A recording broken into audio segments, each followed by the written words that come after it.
सभी को नमस्कार। एक बार फिर से स्वागत है आपका मेरे यूट्यूब चैनल एस्टेट हिंदी में और आशा करती हूँ कि आप सभी लोग स्वस्थ होंगे।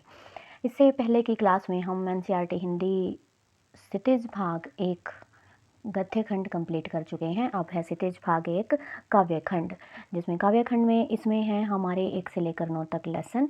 इसको हम एक ही क्लास में पूरा कर लेंगे। तो पहला जो लेसन है वो है साखियाँ एवं शब्द। साखियाँ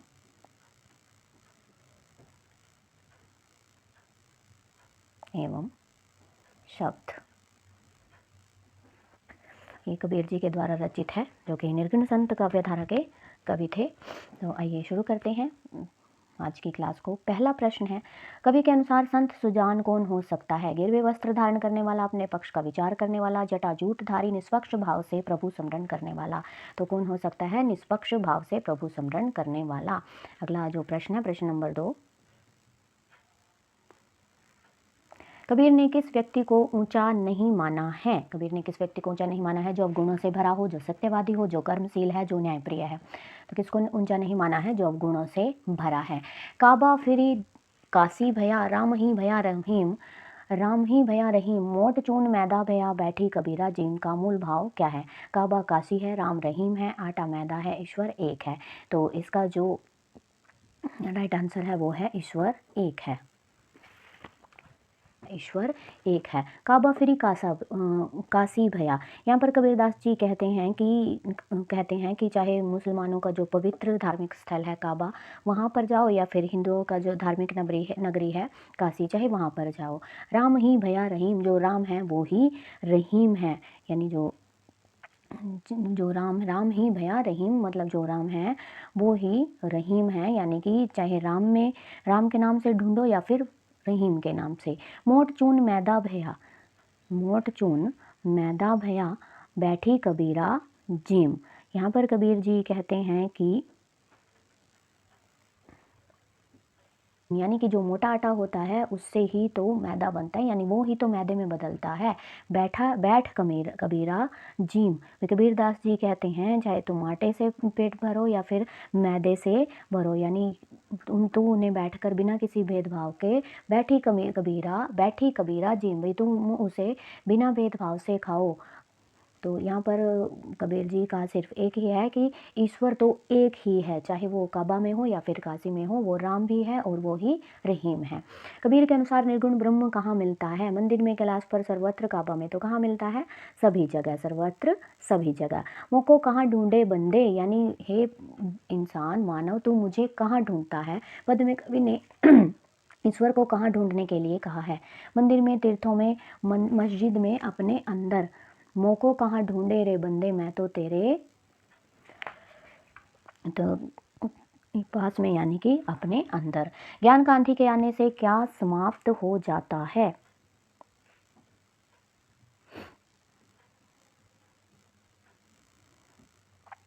भ्रम समाप्त हो जाता है, प्रभु प्रेम, भक्ति, आस्था। तो क्या समाप्त हो जाता है? भ्रम समाप्त हो जाता है। अज्ञान का अंधकार किस ज्ञानी रूपी से नष्ट हुआ? दीपक से, चंद्रमा से, सूर्य से, मशाल से। तो किस ज्ञान रूप से नष्ट हुआ है जो अज्ञान का अंधकार है? सूर्य से। किससे? सूर्य से। भांडा फूटा से क्या आस्य है? बर्तन गिर गए, बर्तन टूट गए, कुबुद्धि भांडा टूटा, भेद खुल गया। तो कुबुद्धि का भांडा फूटा से क्या अर्थ है? वो है भेद, कुबुद्धि, भेद खुल गया। अगला प्रश्न है, तृष्णा रूपी छप्पर को ज्ञान की किसने गिरा दिया? वर्षा, आंधी, भूकंप, बाढ़, आंधी। तो तृष्णा रूपी छप्पर को ज्ञान की आंधी ने गिरा दिया। किसने गिरा दिया? ज्ञान की आंधी ने गिरा दिया। कहे कबीर भान के प्रगटे, उदित भया तम खीना में। भान क्या है? सूर्य है, चंद्रमा है, सूर्य मंगल है। तो क्या है? भान क्या है इसमें? सूर्य है। कूड़ कपट काया का निष्क्या, हरि की गति जब जानी में अलंकार है। कूड़ कपट काया, तो क की आवृत्ति है, तो अनुप्रास अलंकार है। प्रश्न नंबर 12, किसी भी व्यक्ति की पहचान किससे होती है? कुल से, कर्म से, वस्त्र से, भोजन से। तो किससे होती है? कर्म से। कर्म सबसे ऊपर होता है। काबा किनका पवित्र स्थान है? मुसलमानों का। झक मारना, समय नष्ट करना। दुलीचा क्या होता है? रजाई, कंबल, कालीन, दरी। तो क्या होता है? कालीन होता है। आंधी पीछे जो जल बूठा में, बूठा क्या है? में बूढ़ा क्या है? बैठा सोया चला बरसा, तो क्या है? बरसा है। कवि ने संसार को किसका रूप माना है? श्वान का, सिंह का, सियार का, हाथी का। तो किसका रूप माना है? श्वान का रूप माना है। किसका रूप माना है? श्वान का। प्रेमी को प्रेमी मिले से क्या होता है? अमृत विष हो जाता है, विष अमृत हो जाता है, लोग जलते हैं, कुछ सब कुछ नष्ट हो जाता है। तो क्या हो जाता है? विष अमृत हो जाता है। क्या? विष अमृत हो जाता है। प्रेमी को प्रेमी मिले यानी कि जो प्रभु का जो प्रेमी हो, यानी प्रभु का ईश्वर की भक्ति करने वाला हो, उसको दूसरा ईश्वर की भक्ति करने वाला मिल ही जाता है। और वो दोनों जब आपस में मिल जाते हैं तो उनको माया भरे संसार से फिर कोई भी रुचि नहीं रह जाती। प्रेमी ढूंढत मैं फिरो, प्रेमी मिलो न कोई, प्रेमी को प्रेमी मिले सब विसमृत होई। तो अगला जो प्रश्न है वह है, मुक्ता फल मुक्ता चुगई में मुक्ता कौन है? में मुक्ता क्या कौन है? मुक्ता कौन है? मुक्ता फल मुक्ता चुगया। मुक्ता फल यानी कि मोती को चुगने वाला, मोती को चुगने वाला यानी मुक्ता, इसमें कौन है? मुक्ता कौन है? मुक्ता चुगे यानी मोती रूपी, यानी जो मोती यानी कि जो मुक्ति का जो मार्ग चुनते हैं उनमें मुक्ता कौन है? पक्षी हैं, चोर हैं, साहूकार है, भक्तजन है। तो भक्तजन है। अमृत कैसा शब्द है? तत्सम है, तद्भव है, विदेशी है, देशज है। तो कैसा है? अमृत तत्सम है। हस्ती चढ़िए ज्ञान को मैं, हस्ती क्या है? हस्ती में क्या है? हस्ती चढ़िए ज्ञान की यानी हाथी। इसका मीनिंग क्या है? हस्ती का यहाँ पर हाथी है। सोई संत सुजान में अलंकार है। स की ही आवृत्ति बार बार हो रही है, तो कौन सा अलंकार है? अनुप्रास अलंकार है। अगला प्रश्न है प्रश्न नंबर 23। सांसारिक प्राणी किस झगड़े में उलझे हुए हैं?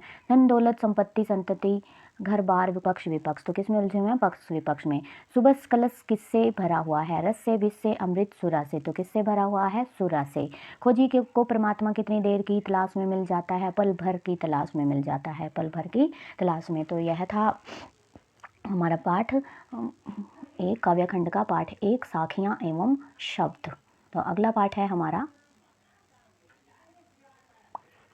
अगला जो पाठ है हमारा पाठ नंबर 2, यानी कि काव्यखंड का भाग पाठ 2, जो कि है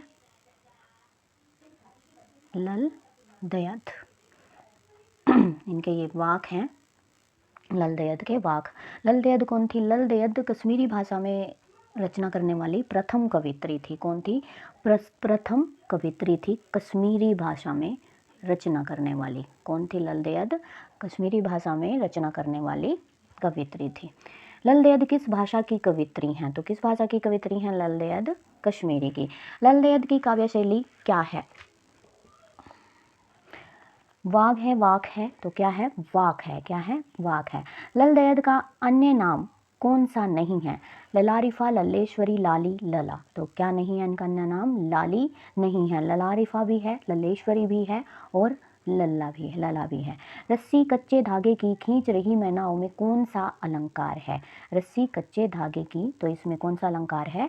रूपक अलंकार है।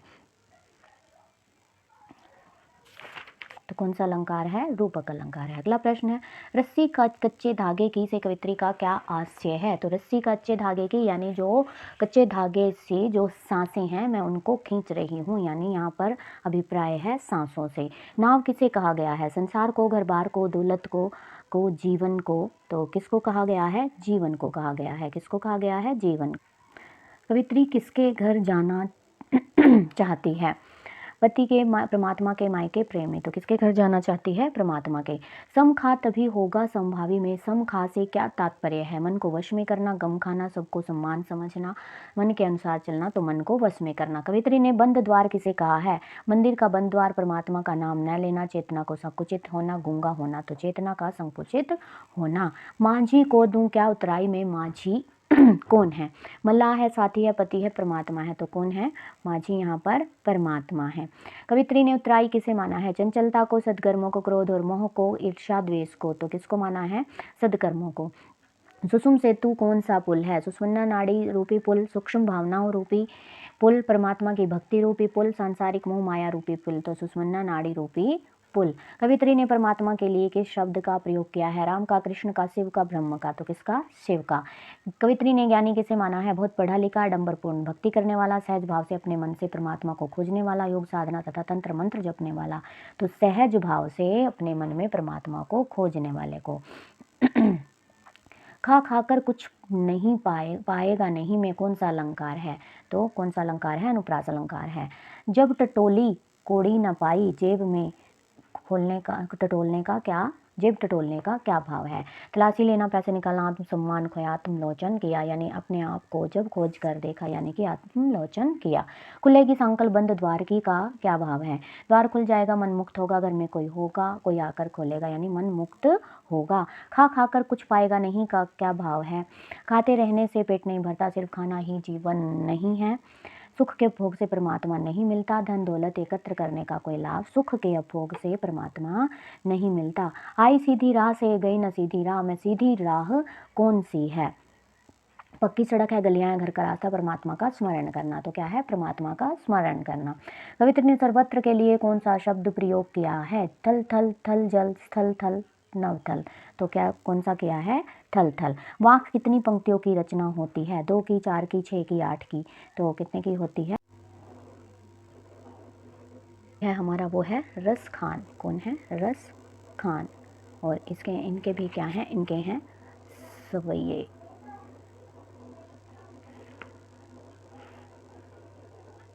रस खान जी के क्या हैं? सवैये हैं। सवैये।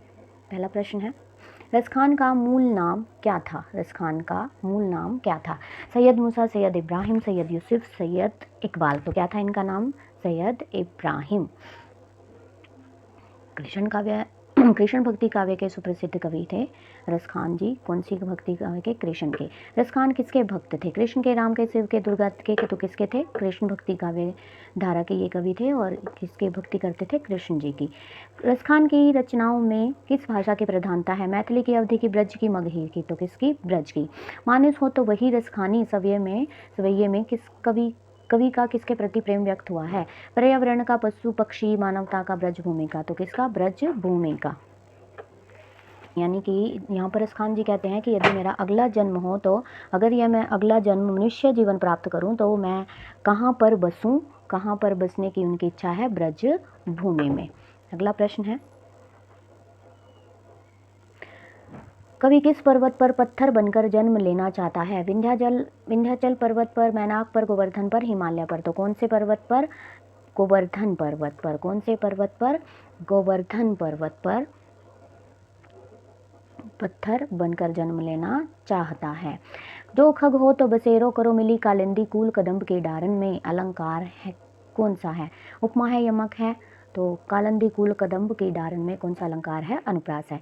कालिंदी किसका नाम है? राधा का, यमुना का, यशोदा का, देवकी का। तो यमुना नदी का नाम है, यमुना नदी का। या लकुटी अरुकामरिया पर सवैये में किस क्षेत्र की प्रशंसा कर रहा है? मगध की, अवध की, मालवा, ब्रज की। तो किसकी? ब्रज की। किसकी? ब्रज की। मोर पंखा सिर ऊपर ही राखी हो सवैये में किसके रूप का अनुकरण करने का वर्णन है? तो कृष्ण जी के रूप का। या मुरली मुरलीधर की अधरान धरी अधरा न धरूंगी में अलंकार है। तो यहाँ पर उपमा, श्लेष, उत्प्रेक्षा, यमक। तो कौन सा अलंकार है यहाँ पर? यमक। अगला प्रश्न है, गोपी कृष्ण की मुरली को किस कारण अपने होठों से नहीं लगाना चाहती? झूठी होने के कारण उन्हें पसंद नहीं है, सोतिया डाह के कारण उन्हें मुरली बजानी नहीं आती। तो सोतिया डाह के कारण। सोतिया डाह के कारण। वह मुरली को क्या समझती है? अपनी स्वतंत्र समझती है, जो कि कृष्ण जी के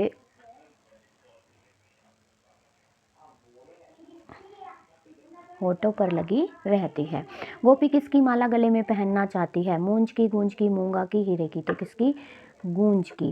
काननी दे अंगूरी रहीबों में कोई ने कृष्ण की किस वस्तु का प्रभाव चित्रित किया है? शंख, मुरली, रासलीला, माखन लीला। तो किसका प्रभाव चित्रित किया है?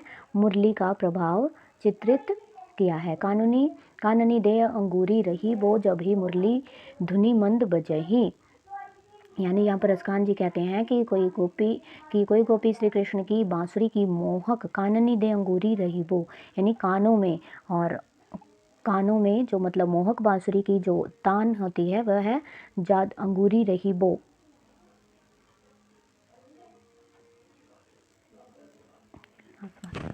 यहाँ पर अपने कानों में अंगूरी दे रही वो, यहाँ पर कोई गोपी कहती है कि जब कृष्ण जी मधुर तान अपनी बांसुरी की बजाएंगे तो वह अपने कानों को उंगली से बंद कर लेगी।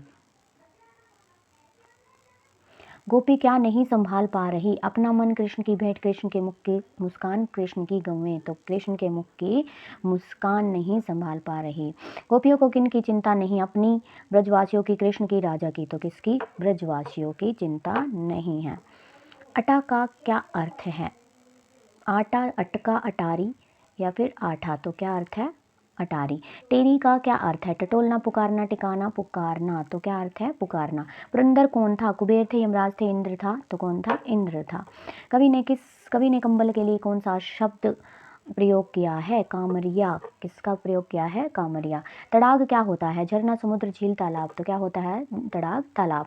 क्या होने पर कवि का कोई बस नहीं है? राजा, पशु, नेता या फिर अभिनेता। पशु होने पर कवि का कोई बस नहीं है। कलधोत के धाम में कलधोत क्या है? सोना है, हीरा है, चांदी है, मोती है। तो क्या है? सोना है। कलंदी कुल कदम्ब की डारन अनुप्रास अलंकार है।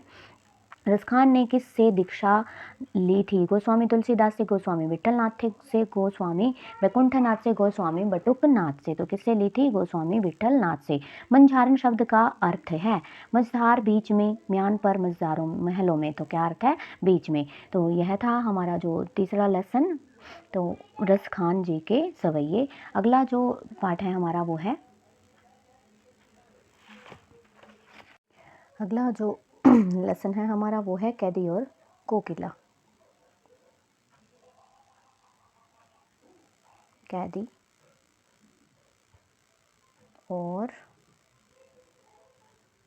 कोकिला यानी कि कोयल के। इसके जो लेखक हैं वो हैं माखनलाल चतुर्वेदी। माखनलाल चतुर्वेदी। इसके क्वेश्चन आंसर हैं। कैदी और कोकिला कविता के कवि का क्या नाम है? माखनलाल चतुर्वेदी है। क्या है? माखनलाल चतुर्वेदी। हिम निराश कर चला में हिमकर कौन है? अंग्रेज जेलर है, सर्दी है, चंद्रमा है, कवि का साथी है। तो कौन है? चंद्रमा है। कवि की कालिमा मई सखी कौन है? श्यामा है, कोयल है, भंवरी है, रात है। तो कौन है? कोयल है।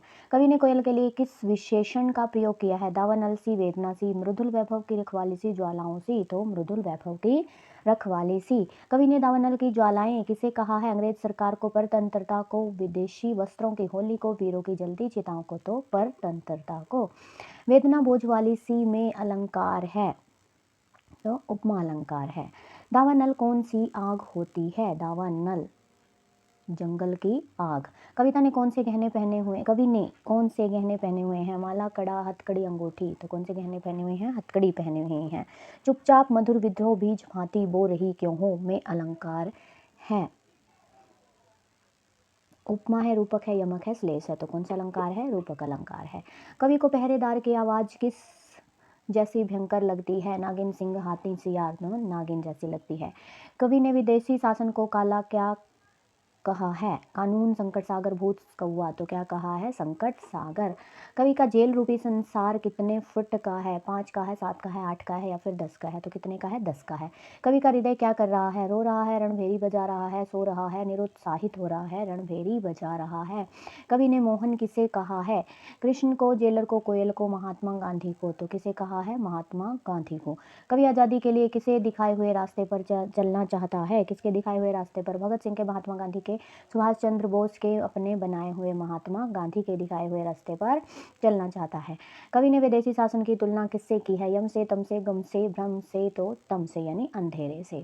कवि ने किसके काले घेरे में बंद है? कवि किसके काले घेरे में बंद है? कनात, कायनात, दीवार, जज्बात। तो दीवार के। अंगुलियों से किस पर गान लिखे हैं? मिट्टी से, गिट्टी से, दीवार पर, कोहलू से। तो गिट्टी से। कोयल की कूक में कवि को किसका बीज बोया हुआ लगता है? प्रेम का, समन्वय का, विद्रोह का, अहिंसा का। तो किसका बीज बोया हुआ लगता है? विद्रोह का बीज बोया हुआ लगता है। कवि के लिए गुनाह क्या है? गीत है, गाना है, हंसना है, खामोश रहना है, रोना है। तो क्या है? रोना है। कवि माखनलाल चतुर्वेदी कविता में किसके प्रति ईर्ष्यालु हैं? कोमल प्रधानमंत्री के, कोय के या फिर अंग्रेजों के। तो किसके प्रति ईर्ष्यालु हैं? कोमल के प्रति ईर्ष्यालु हैं। कवि ने कोमल को बावली क्यों कहा है? बिना किसी कारण के अर्धरात्रि में चीखने से। क और ख दोनों इनमें से कोई नहीं, तो अर्धरात्रि में चीखने के कारण उसको बावली कहा है। काली तू डैश ए काली, पंक्ति में काली शब्द क्या है? संज्ञा है, सर्वनाम है, विशेषण है, क्रिया है। तो काली, काली तो में ये क्या है? जिसको भी कहा है तो ये क्या है? विशेषण है। कवि ने अंग्रेजी सरकार की तुलना किससे की है? खिलाड़ी से, कपड़े से, किसान से, भय अंधकार से। तो भयंकर अंधकार से। दावानल शब्द का क्या अर्थ होता है? जंगल की आग होता है। क्या होता है अर्थ? जंगल की आग। तो यह था हमारे इस लेसन का अंतिम प्रश्न, कैदी और कोकिला, माखनलाल चतुर्वेदी जिसके कवि हैं। तो अगला जो पाठ है हमारा वो है ग्राम श्री, जिसके क्या है? ग्राम श्री, जिसके जो कवि हैं वो हैं सुमित्रा नंदन पंत जी हैं। छायावादी कवि हैं सुमित्रा नंदन पंत। छायावाद के सुकुमार कवि पंत जी। प्रश्न है ग्राम श्री किसके द्वारा रचित कविता है? तो किसके द्वारा रचित है? सुमित्रा नंदन पंत के। हरी भरी फसलों की शोभा कैसी है? मखमली है, रेशमी है, रुई जैसी है, मुलायम है। तो कैसी है? मखमली है। सुबह सूर्य की किरणें किसके समान लगती हैं? सोने की जाली के समान, चांदी की जाली के समान, हीरे की कनी सी, रेशम की तार जैसी। तो चांदी की जाली के समान। फसलों के गहरे हरे रंग के कारण धरती का रंग कैसा दिखाई देता है? नीला, पीला, श्यामल, मटमैला। तो कैसा दिखाई देता है? श्यामल दिखाई देता है। चांदी की सी उजली जाली में कौन सा अलंकार है? की सी तो उपमा अलंकार है। अरहर और सनई की बलियां किस रंग की हैं? पीले, सुनहरी, सफ़ेद, हरे। तो कैसी हैं? सुनहरी हैं। नीली नीली कलियां किस पौधे की हैं? अरहर की, अलसी की, मटर की, सरसों की। तो किसकी है? अलसी की। कवि ने कविता में किस ऋतु के आगमन का वर्णन किया है? वसंत का, सर्दी का, गर्मी का, वर्षा का। तो किसका वर्णन किया है? वसंत का। वसंत के आगमन पर किस पेड़ के पत्ते झड़ जाते हैं? आम के, अमरूद के, चीड़ के, पीपल के। तो पीपल के पत्ते झड़ जाते हैं। आम के पेड़ों की शाखाओं का बोर किस रंग का है? लाल, पीला, पीला सफ़ेद, सोना, चांदी, लाल, सफ़ेद। तो सोना चांदी है। पीले और मीठे हो गए हैं आम, अमरूद, पपीते या फिर खरबूजे। तो क्या हो गए हैं? अमरूद। खेतों में सुगंध महकने लगी है, जीरा, धनिया, आम, अरहर की। तो किसकी? धनिया की। टमाटरों का रंग कैसा है? हरा है, पीला है, संतरी है, लाल है। तो कैसा है? लाल है। कवि ने कविता में किस नदी के किनारे की बात की है? गंगा के, यमुना के, सरस्वती के, सतलुज के। तो गंगा नदी की बात की है। नदी की लहरों से खेत पर निशान बन गए हैं, सरिये जैसे, सांपों जैसे, पहिए जैसे। तो सांपों जैसे। नदी तट की रेत पर किसकी खेती है? अमरूद की, खरबूजा की, तरबूज की, खीरा की। तो नदी तट पर किसकी खेती है? खरबूजा की। नदी के तट पर कौन सोया हुआ है? मलोठी, मगरोठी, मगरठी, मगरी। तो कौन सोया हुआ है? मगरोठी। हंसमुख हरियाली किस धूप में सुख से अलसाई सो रही है? गर्मी की धूप, वसंत की धूप, सर्दी की धूप, बादलों की धूप। तो सर्दी की धूप। सारा गांव किस ऋतु की समाप्ति पर अनुपम हो जाता है? गर्मी, वसंत, वर्षा, सर्दी। तो शरद ऋतु की समाप्ति पर। गांव की हरियाली किस बहुमूल्य रत्न के समान लग रही है? हीरा, नीलम, पन्ना, मूंगा। तो पन्ना के समान। कवि ने कविता में किस शब्दावली का प्रयोग किया है? तत्सम का, तद्भव का, देशज का, आंचलिक। तो तत्सम का। कविता में किस रस का प्रयोग है? श्रृंगार का, वीर का, शांत का, करुण का। तो किसका है? शांत रस का। वसंत के आगमन पर कौन सा पक्षी मस्ती से भर उठता है? मैना, तोता, मोर, कोयल, कोयल। कवि ने गांव को किस डिब्बे सा खुला बताया है? मरकत, मरहबा, मेहराब या फिर मसनद। तो मरकत के डिब्बे जैसा। गांव पर आकाश किसके समान आच्छादित है? नीलम के, पुखराज के, पन्ना के या फिर मूंग के। तो नीलम के समान आच्छादित है। अगला जो पाठ है हमारा वो है चंद्र गहना से लौटती बैर। चंद्र गहना से लौटती बैर, जिसके जो कवि है वो हैं केदारनाथ अग्रवाल। पहला प्रश्न है चंद्र गहना से लौटती बैर किसके द्वारा रचित कविता है? केदारनाथ अग्रवाल के द्वारा। कविता में कवि का प्रेम किसके लिए व्यक्त हुआ है? प्रकृति के, गांव के, नगर के, संस्कृति के। तो प्रकृति के प्रति व्यक्त हुआ है। कवि ने किसकी एकता को व्यक्त किया है? गांव और नगर, प्रकृति और मानव, प्रकृति और संस्कृति, गांव और खेत। तो प्रकृति और संस्कृति। कवि क्या कर लौटा था? गांव, नगर, कस्बा, चंद्र गहना। क्या कर लौटा था? चंद्र गहना कर लौटा था। गहना क्या है? चंद्र गहना नामक एक स्थान है। हरा ठिगना चना कितना बड़ा था? 1 फुट था, 6 इंच था, बीते के बराबर था, हाथ के बराबर था, तो बीते के बराबर था।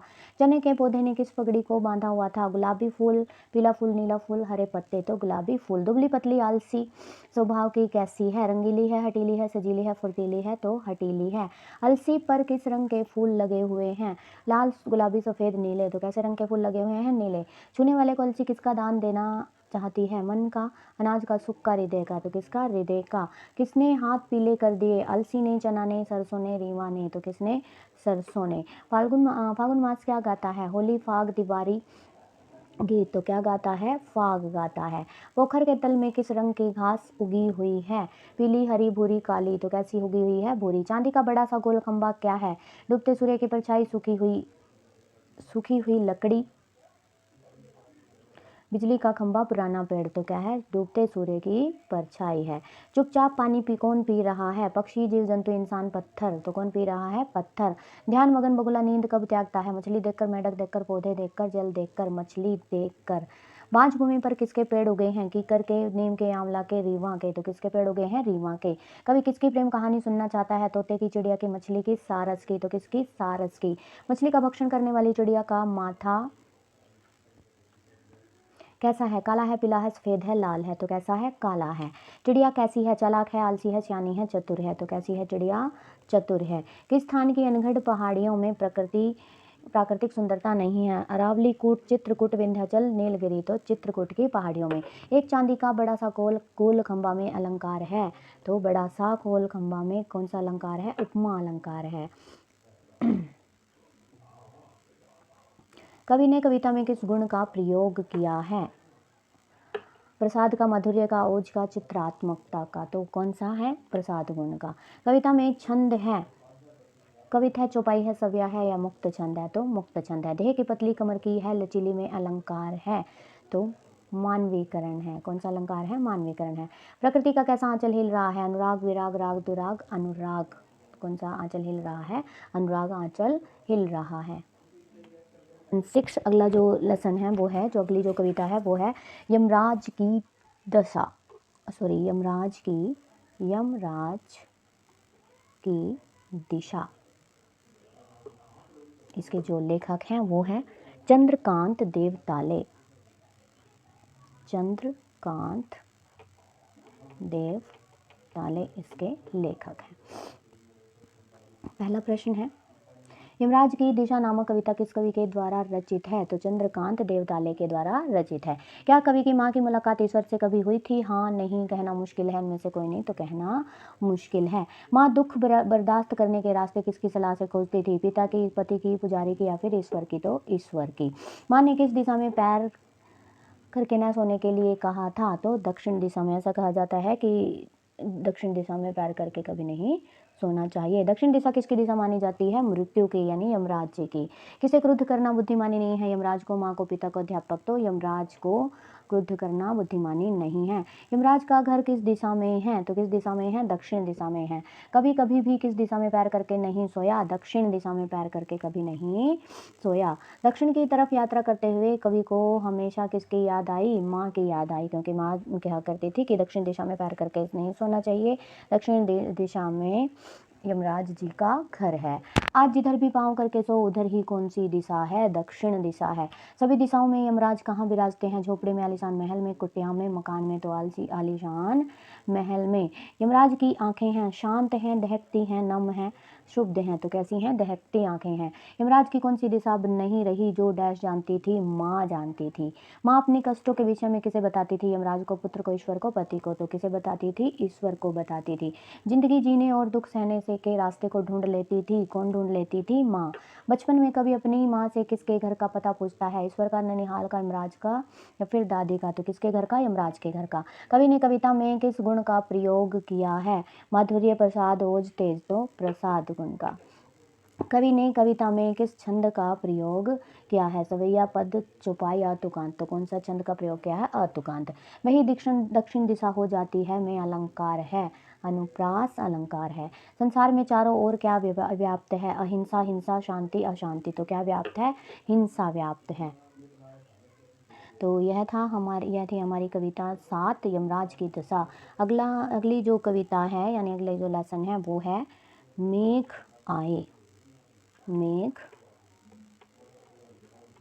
आए जिसके कवि हैं सर्वेश्वर दयाल सक्सेना। मेघ आए। पहला प्रश्न है मेघ आए कविता किसके द्वारा रचित है? महादेवी वर्मा, सर्वेश्वर दयाल सक्सेना के द्वारा रचित है। मेघ कैसे आए? बेतरतीब अस्त व्यस्त बन ठनकर लापरवाह बनकर, तो बन ठनकर। हवा कैसे चली थी? रोती हुई नाचती सब कुछ उड़ाती, शोर करती तो नाचती गाती। दरवाजे खिड़कियां किसके खुलने लगे थे? गांव गांव नगर नगर गांव नगर गली गली, गली गली के दरवाजे खिड़कियां खुलने लगे थे। गांव में पाहुन कहाँ से आए थे? विदेश से, कस्बे से, नगर से। गांव से ही तो कहाँ से आए थे? नगर से ही आए थे। गर्दन उचकाए कौन देखने लगे थे? वृद्ध आदमी, औरतें, पेड़, लड़के, तो कौन देखने लगा था? लड़के। घाघरा उठाकर कौन भागी थी? पत्तियां, धूल, छोटी लड़कियां, औरतें, तो कौन भागी थी? धूल भागी थी। पाहुन को देख कौन ठिठका था? नाला, नदी, पड़ोसी ने झाड़ियां या फिर झाड़ियां, नदी ठिठकी थी। बरस बाद सुधी लेनी किसने कहा था? बरगद ने, पीपल ने, नीम ने, आम ने, तो पीपल ने कहा था। किसकी ओर से लता कुलाई थी? खिड़की की, पेड़ की, किवाड़ की, झाड़ी से, तो किवाड़ की। मिलन के अवसर पर क्या ढरके थे? आंसू, पसीने के कण, हृदय के दुख, मन के पीड़ा, तो क्या ढरके थे? आंसू ढरके थे। हरसाया ताल क्या भरकर लाया था? थाली, लोटा, परात, गिलास, तो क्या भरकर लाया था? परात भरकर लाया था। चारों ओर आकाश में क्या छा गया था? मेघ, धूल, अंधेरा, प्रकाश, तो क्या छा गया था? मेघ छा गया था। आ गए थे चारों ओर। अगला प्रश्न है नदी ने अपने मुख पर क्या सरका लिया है? घास, पत्ते, घूंघट, केस, तो क्या सरका लिया है? घूंघट। परिवार के सदस्य प्रांत में पानी भरकर क्यों लाते हैं? हाथ धोने के लिए, मुंह धोने के लिए, कपड़े धोने के लिए, चरण धोने के लिए, तो चरण धोने के लिए।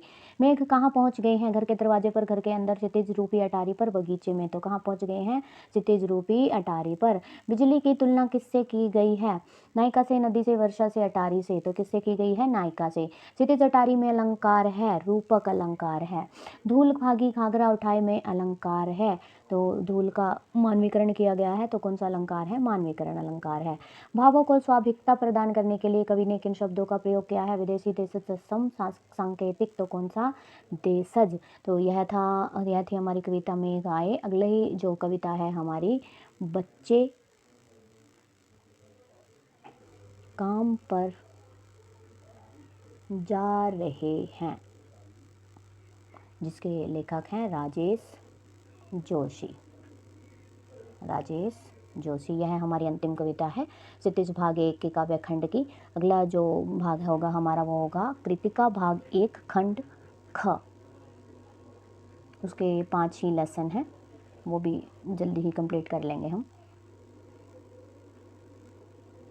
पहला प्रश्न है मेघ आए कविता का बच्चे काम पर जा रहे हैं।